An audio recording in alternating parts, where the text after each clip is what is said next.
parece a voz da minha prima, de quando minha prima morreu doente, ou então quer muito falar com ela, no espírito e tal.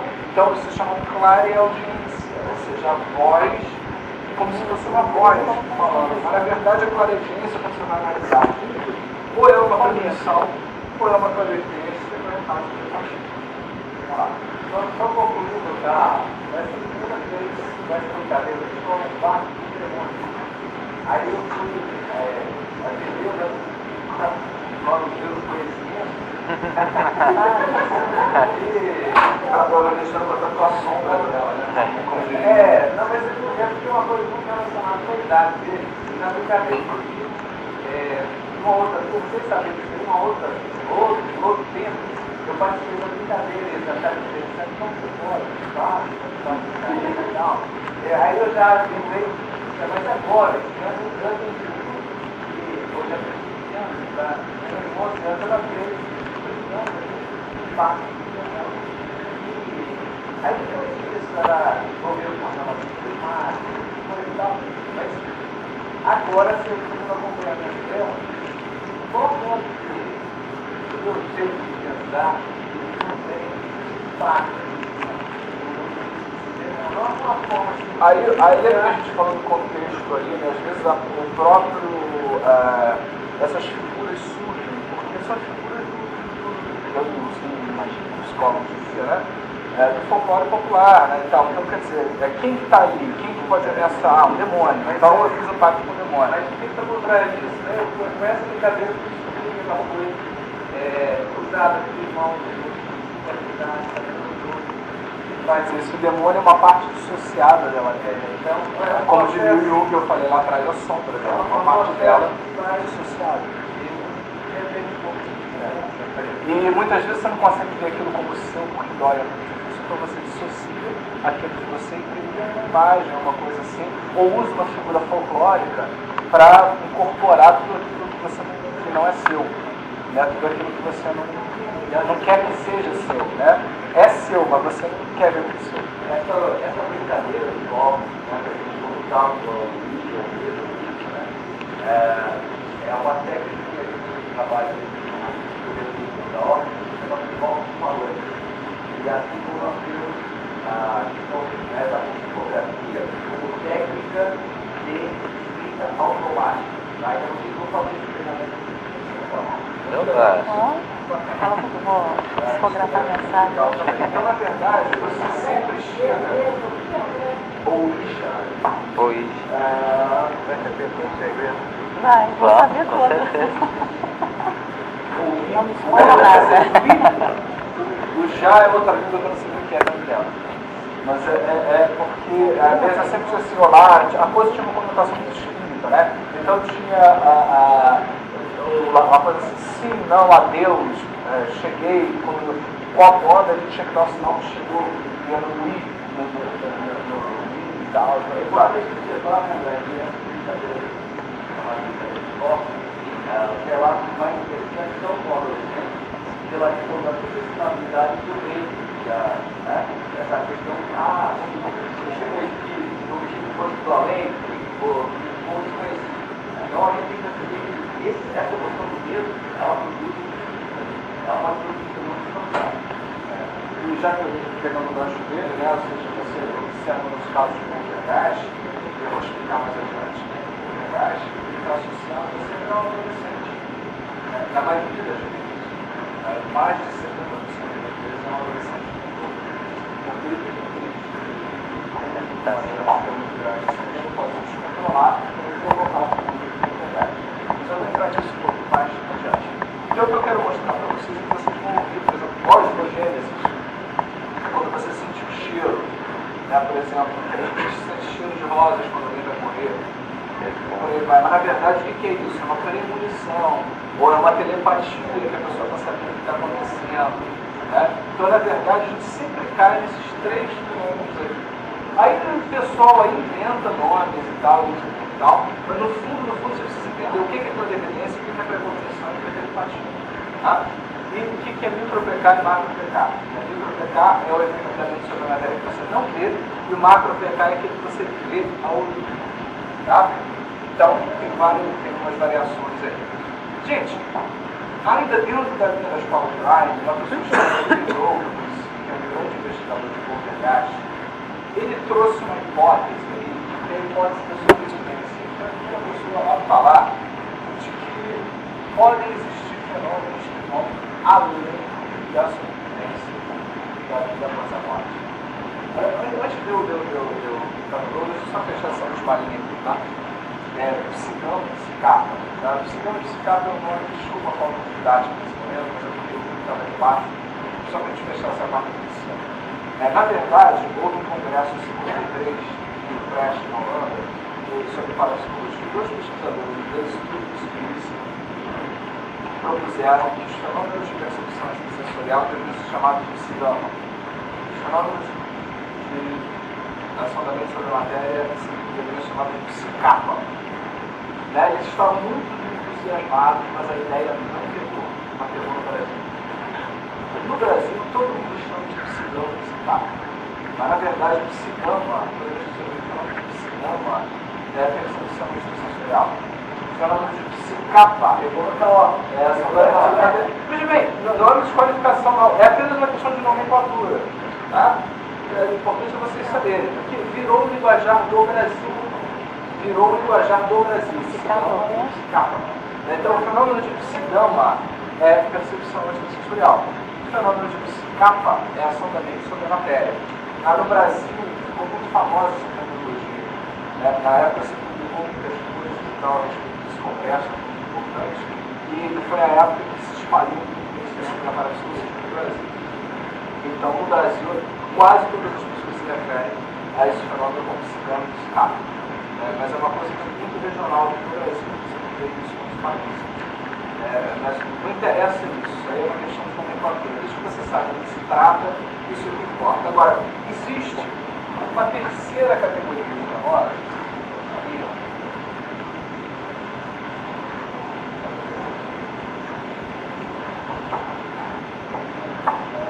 então a gente tem aqui, ó, psique, temos a percepção extrasensorial, ou psicama, tá? E ação da mente sobre a matéria, ou psicapa. E Rowe, ele sugere uma outra possibilidade, que as linhas contigadas, eu vou explicar já, ele chama de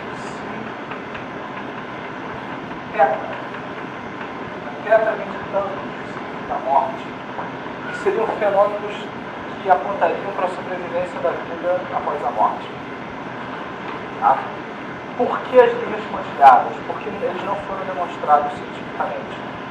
Existe uma forte sugestão de que possa haver essa sobrevivência após a morte para a ciência, da parapsicologia. Mas eles ainda não foram demonstrados cientificamente. Vou falar um pouco deles agora, que fenômenos são esses? Por exemplo, experiências. Eu tenho acompanhado a literatura americana sobre a literatura eles falam sobre isso. Então, mas a interrogação não é a prova. Não é a prova. Então, vocês vão entender por que a prova aqui comigo agora. Tá? Alguns exemplos de fenômenos de ciberno. Experiências fora do corpo, ou fora do corpo. A pessoa se sente certo do corpo, vai a algum lugar, relata o que está acontecendo. Muitas vezes animais conseguem perceber a presença de alguma coisa assim, chama-se ordem de inglês auto-controlling experience. Também porque mundialmente se usa essa sigla, OBI. Você vai no Japão, tá aqui, OBI. Tá? Experiências fora do corpo. Aí eu dou um nome em português e uma nomenclatura que é usada por aí para vocês saberem. Tá? Então, por exemplo, você sai fora do corpo. Então, muitos acham que você sair fora do corpo é uma prova de que existe a vida após a morte. Aí tem os críticos que dizem que não. Isso pode ser uma experiência alucinatória. Mas eu vou lá e descubro o que a pessoa está fazendo e depois eu sei que é verdade. Será que não é telepatia? Telepatia misturada com uma alucinação? Os críticos dizendo. Então, um grande debate a respeito dessas coisas. Por exemplo, tem essas experiências que eles falam. NDES. São experiências próximas da morte. Ou Near Death Experiences. Então, essa sigla é NDES. Aí, no caso, você criou uma consciência da atenção. tem a ver com você sair fora do corpo. Tá? Então, só para a gente não se orientar, a nossa tá? E o óbvio, a colocação do corpo, ela está repetindo o ciclo, tá? A nossa memória, tá? E aqui é uma mistura de você. E é exatamente como eu vejo mesmo, ou seja, que na verdade quando você sai, se sente sendo do próprio corpo, tem toda uma série de questões psicológicas e ao mesmo tempo parapsicológicas. Né? Então, de repente, você conseguiu descobrir alguma coisa que está acontecendo lá à distância. Então, na verdade, seria uma telepatia misturada com um fenômeno alucinatório. Né? Ou seja, a alucinação não no sentido patológico, doente, mas no sentido de você está tendo uma falsa experiência sensorial. Tá?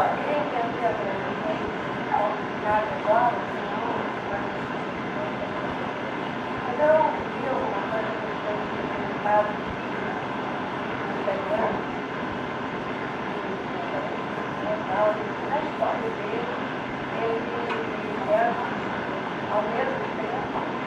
Essa é a bilocação.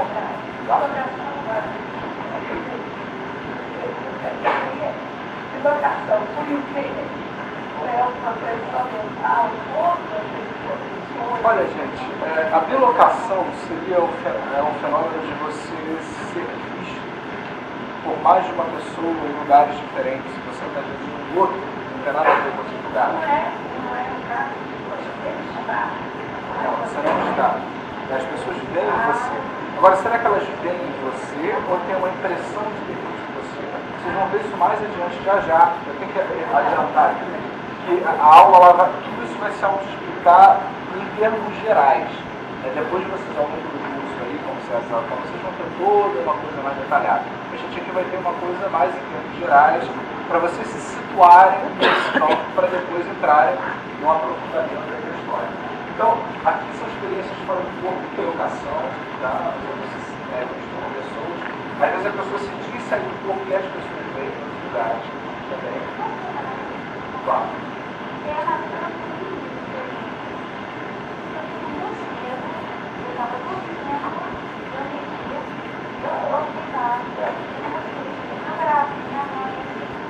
No caso clássico, experiência fora do corpo. Quando você não controla, quando você ainda não tem o domínio de técnicas de relaxamento, tal. Nem todo fenômeno, gente, é agradável. Tem gente que tem horror de definição, porque só consegue prever acidentes e tal. Então é uma coisa que vocês, até como filhos, tem que saber lidar com isso.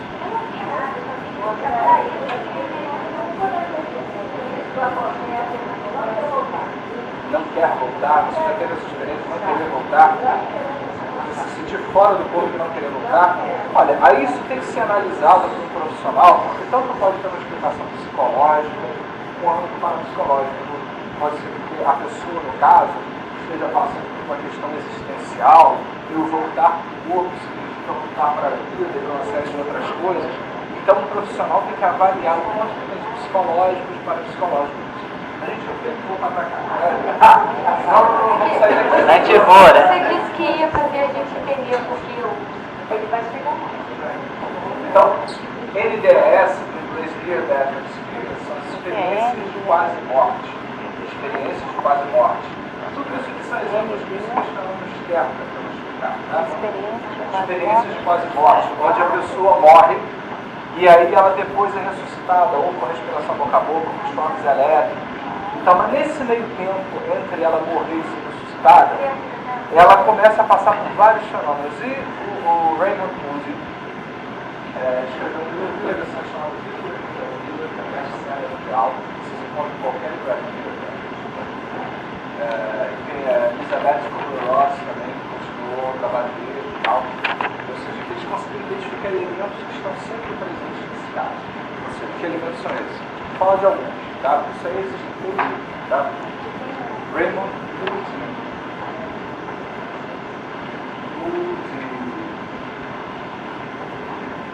Vida depois da vida. Isso é fácil. Se qualquer livraria, vida depois da vida. Acho que isso foi enorme. Ele também é um sueco, ele tem foto de não conheço. Eu não posso indicar uma coisa. Não sei qual é a linha que pesquisa. Então, mas se você for nessa mesma linha do músico,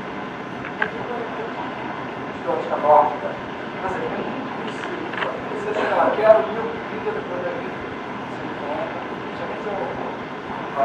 E tem vida antes da vida, que, ou seja, são as experiências que a pessoa lembra antes de nascer. É interessante isso. Mas quais são os elementos que ele identificou? Por exemplo, a pessoa morre, isso sempre acontece, nos casos que ele levantou. A pessoa tem a notícia que está morto, se vê fora do corpo, ouve a notícia de que está morto, ouve um zumbido muito forte. Depois do zumbido, a pessoa se sente atravessando o túnel, pode ser preto ou colorido. Depois a pessoa tem contato com pessoas que já morreram lá. Eles têm a noção de que existe um limite, ou é um portão, ou é uma cerca, eles sabem que se passam esse limite que aparece para eles, eles não vão retornar. E aí eles decidem que ainda não é o momento, tem contato com um ser, alguma coisa maior, uma coisa que é uma experiência muito bonita, que questiona eles aqui da vida e tal. A vida toda passa na frente deles, assim e tal. Eles se questionam o que eu fiz na minha vida e tal, e voltam renovados. Então esses são alguns desses elementos que sempre estiveram presentes, né? E vários dos céticos, pessoas que não ateus e tal, passaram por experiências como essa. Não você é chato, é que você não aceita o seu próprio problema, não sou eu que não aceito, não. Você já entendeu o porquê de tudo isso. Né? Outra coisa, vamos lá. Poltergeists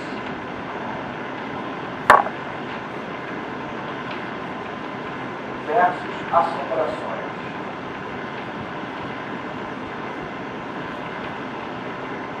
Tá? Existem dois fenômenos. Um é o poltergeist e outro é a assombração. São dois fenômenos. Quando eu digo assombração, não estou dizendo que existe a assombração. É um nome que foi batizado. É Hauntings and Poltergeists. Poltergeists e assombrações. É um nome que foi batizado por isso. Qual a diferença? O poltergeist é um fenômeno de efeito físico. Copos quebram, vidros se estilhaçam, chuvas de pedras caem em cima da casa, pega fogo, né, que é um outro fenômeno chamado pirogenia, que na verdade nada mais é do que a ação da lei sobre a matéria, que é a macro-pecado, se ela for verdadeira mesmo. Ele sempre cai nisso aqui, tá? É mais simples, depois vocês devem receber uma lista de fenômenos e tal, que vocês vão entender, mas sempre a gente cai nisso aqui. Isso aqui é a base, né, da coisa toda. Por exemplo, a telecinese, o objeto que se move, né, de um lado para o outro, mas é a macro-pecado também. Essa é a pecado externalizada. Né? Então, o poltergeist, ele geralmente está associado, ele acontece em períodos curtos, né? E episódicos, é uma coisa mais episódica, assim, para. O poltergeist tem um epicentro. O epicentro, ou seja, você consegue associar um fenômeno a alguém que mora na casa. Geralmente é um adolescente, na maioria dos casos, mas nem sempre é essa mulher, homens, jovens e tal. Mas geralmente, na maioria dos casos, eu levanto esse livro aqui, eu levanto não só casos brasileiros, como eu levanto toda a pesquisa internacional. Eu mostro toda uma relação de casos de Inglaterra, conclusões gerais, exemplos do Brasil, exemplos fora do Brasil, poltergeist estudado pela Ana Andrade, poltergeist estudado por vários pesquisadores. Então, o poltergeist tem um epicentro. Se você identifica o epicentro, tira o epicentro da casa, o fenômeno não para na casa. Aí, às vezes, você leva a pessoa para outro lugar, o fenômeno começa a acontecer em outro lugar para onde a pessoa foi. Você começa a trabalhar com o epicentro, o fenômeno se modifica. Né? E parece que o poltergeist está associado à agressividade da vida. Esse adolescente, na maioria dos casos, poder dar um curso sobre poltergeist. Você encontra adolescentes reprimidos, pessoas que estão sofrendo abuso ou sexual ou físico. As pessoas às vezes estão sendo cobradas ou surradas muito mais do que o normal. Né? E a pessoa me chega no limite. Aí eu comecei a criar a minha teoria para a psicologia. Né? Eu criei um conceito de mecanismo de defesa de verdade. Ou seja, eu publiquei um trabalho na universidade, estudando vários casos de poltergeist no Brasil e outros assuntos. O poltergeist seria um mecanismo de defesa. Ou seja, o adolescente está tão reprimido, ele está tão sofrendo tanto, alguma coisa tem que tirar ele daquela situação. Ou ele surta. Muitos adolescentes de poltergeist estão à beira de uma crise psicológica. Daí o poltergeist ocorre. Bum! Né? Aí aquilo ali, o que acontece? E geralmente o poltergeist vai em cima do agressor. Né? Ou seja, a roupa da mãe é queimada, o rádio do pai voa pela janela. Né? Aí você começa a entender que tem toda uma psicologia por trás. E ele parece que se alivia com aquilo. Ele vira o epicentro, ele passa a ser cuidado. Mal ou bem, mesmo que não venha para o psicólogo para ajudar, as pessoas começam a perceber que está relacionado com aquela pessoa quando a pessoa está no colégio, não tem fenômeno, quando ele volta do colégio, o fenômeno começa. Né? Então, o fato de eles associarem a pessoa ao fenômeno já muda o tratamento. Ou seja, o mecanismo de defesa se cumpre. Né? Ou seja, aquilo já serve como uma estratégia de defesa consciente. Só que como pelas vias motoras ele não consegue se defender, ele se defende por via paranormal, inconscientemente. Daí que eu criei o conceito de mecanismo de defesa psíquica. É o mecanismo de defesa paranormal. Não, você está brincando. A gente orienta quando tem caso. Tá? A gente orienta, eu orientei em alguns casos. Só, às vezes quando você chega, a coisa já fez. É um fenômeno que às vezes não é tão frequente. Se ocorre, pode acontecer com criança. Geralmente é adolescente. Tá? Eu queria saber também poderia acontecer. Eu entendi na narrativa.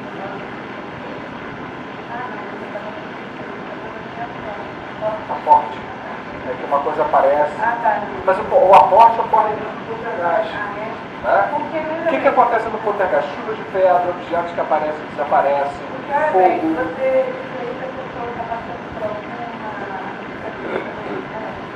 Geralmente o epicentro ou está agredido ou se sentindo agredido. Ameaçado na sua vida. Ou se sentindo, às vezes não tem ninguém fazendo, mas ele se sente, ele significa na mente dele daquela forma. E poderia ser o caso de estado emocional, um caso que foi relatado. Sim, isso é claro, perfeitamente. A perda, a iminência da perda, né? Não deixa de ser um mecanismo de defesa, às vezes uma forma de prolongar a presença. Né? Então o que acontece? O poltergeist parece que ele emerge para dar vazão a isso. Né? Então ele está ligado ao epicentro, tem um epicentro no poltergeist, realmente você trabalha no epicentro. Né? Agora, algumas pessoas da famosas, fizeram uma coisa que já me custou um trabalho danado, afasta o adolescente. Aí joga a pessoa para fora da casa. Eu tive que convencer a família várias vezes de não tirar, não expulsar de casa. Então o problema é isso. Não é isso, não é afastar. Né? Vamos trabalhar, não adianta afastar a pessoa. Aquilo tem que ser trabalhado, fazer uma terapia familiar, para se entender aquilo ali, de dinâmica familiar. Tem que fazer uma terapia familiar. Eu queria complementar só uma Pois informação. não.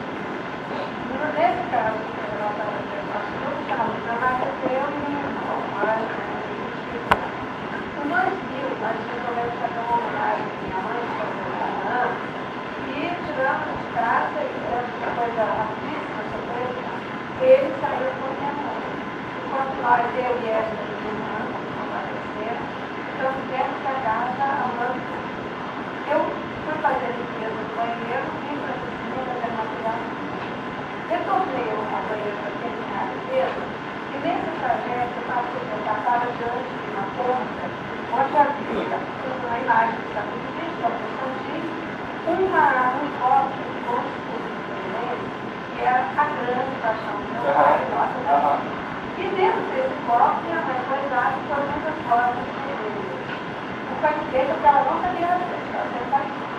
Quando eu retornei para ele, terminar a limpeza, eu dei uns dias para ele para mim e falei, Tânia, você teve aqui, você viu alguma coisa aqui? Não, por quê? Veja bem, entre a compra e uma determinada janela, tinha uma cama de solteiro. As fotos estavam entornadas na cômoda e no chão, e a água também. Um copo estava em cima da cama, colocado exatamente no meio da cama de solteiro, como um véu de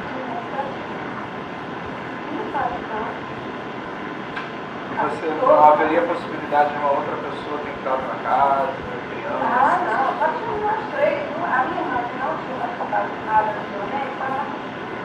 A outra que estava esposa dele, estava na sala de visita, filmando lá, e eu fiquei no meio da casa. Banheiro que estava O pai já era falecido? Mas isso é legal, essas perguntas, para vocês verem qual é o caminho que se tem que seguir para... Olha, pode ter sido um fenômeno provocado pela mente de uma das pessoas da casa, ou pode ser um fenômeno, que é o que eu quero agora, que são as assombrações. Né? A assombração é diferente de poltergeist, porque o epicentro não é uma pessoa, o epicentro é uma casa. Tá? É diferente. A casa é o epicentro. Né? Precisa sempre do agente vivo para acontecer, mas é diferente. Não é aquele epicentro, não é adolescente necessariamente. E os fenômenos são diferentes. Os fenômenos são mais alucinatórios. E ocorre uma coisa chamada sonhos imitativos. Por exemplo, você ouve o barulho de uma festa e aí descobre que houve uma festa inteligente. Você ouve um grito e descobre que uma pessoa morreu assassinada gritando daquele jeito que não sabia de nada. Então o som imita alguma coisa concreta. O poltergeist é um bum, alguma coisa quebrou. Um fenômeno mecânico mesmo. É tipo uma explosão. Né? No Haunting tem um fenômeno de efeito físico também. Mas eles são bem mais complexos, são bem mais... O poltergeist é quase como se fosse infantil.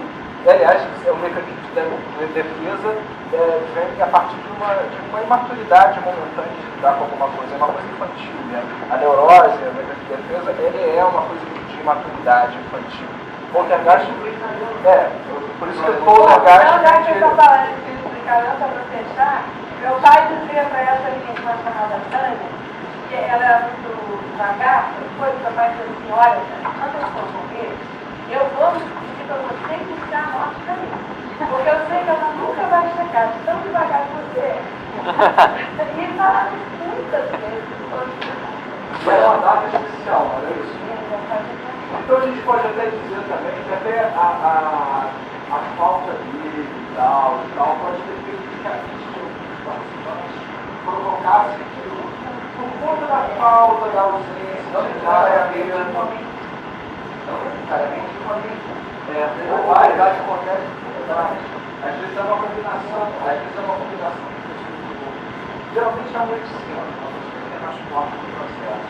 Ela já há casos que parece que é mais do que uma pessoa. Eu tenho um caso disso, e exatamente o que você está falando, que é o poltergeist magético dele, Hess, e a gente não conseguiu chegar a uma conclusão de qual das três meninas seria o centro, porque houve fenômenos com as três. E às vezes sempre um ausente, alguma coisa. Agora, no Haunting, há fenômenos de objetos também, mas eles são muito mais estratégicos, são sons imitativos, as pessoas veem coisas. Mudam-se as famílias, às vezes a casa fica um tempo sem manifestar, o fenômeno aí volta o fenômeno na casa. E ele é diferente do poltergeist, que é essa coisa mais tipo assombração mesmo. A pessoa vê, às vezes, uma mesma imagem na casa durante anos. Tem um caso de Inglaterra que isso fica assim, pesquisado. Um caso muito mais pesquisado do mundo, que é o caso de Cheltenham, de Inglaterra, uma casa grande. Por séculos, as pessoas viram sempre uma mulher, uma roupa. Isso desde os anos 1700 e pouco até agora, nos anos 1980, pessoas que nunca leram nada, não sabiam de nada, passando em frente à casa, souberam de uma mulher corruptiva, determinadas coisas, e depois leram um livro publicado pelo Dole sobre essa casa no século passado. Gente, eu passei de frente e vi essa mulher, a escreveram para ele. Então é diferente, é uma coisa mais que sugere a existência de fantasmas, de alguma coisa no meio ambiente. Né? Então, o Haunting, ele poderia ser uma indicação da sobrevivência.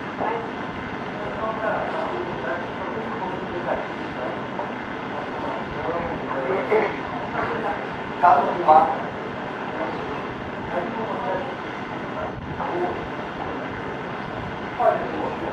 Até há casos, tem várias pessoas que falam de contato com pessoas que já morreram para tranquilizar. Sim, eu estou contando casos mais dramáticos, assim, que fica mais evidente de vocês fixarem mais os casos. Mas há.